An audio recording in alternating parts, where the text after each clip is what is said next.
Big boy, meron ulit akong magandang tanong sa iyo. Pagbutihin mo ang sagot ha. May dalawang ibon sa sanga ng puno. Sigiripit at sigiripat. Lumipad sigiripat, sino ang natira? Madali naman tanong mo! E di sige repeat! Sige, ulitin ko ha. May dalawang ibon sa sanga ng puno. Sigiripit at sigiripat. Lumipad sigiripat, sino ang natira? Ang sabi ko, e di sige repeat! Sige, for the third time. May dalawang ibon sa sanga ng puno. Sigiripit at sigiripat. Lumipad sigiripat, sino ang natira? Ang kulit mo naman, boy. Galit na ako ha. Bakit paulit-ulit naman yung tanong mo? Anong paulit-ulit sinasabi mo? Ikaw nga ang sabi ng sige repeat. E di repeat ako ng repeat. Ikaw talaga oh. Ako pa ba ang makulit?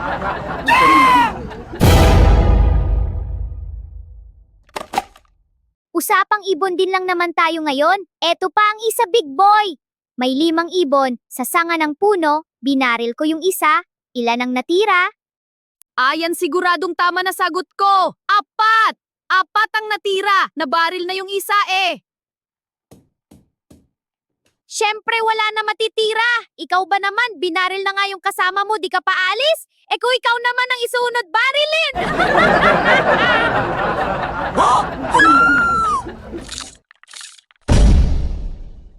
Sige big boy, last na ito. May 5 baboy sa kulungan. Lumundag ang isa. Ilan ang natira? Pinahirapan mo talaga ako ha? Lumundag yung isa, edi 4!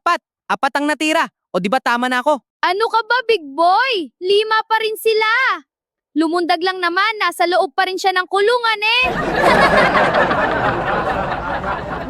Parati na lang ikaw ang nagtatanong eh. Ako naman. Tungkol sa baboy din ito.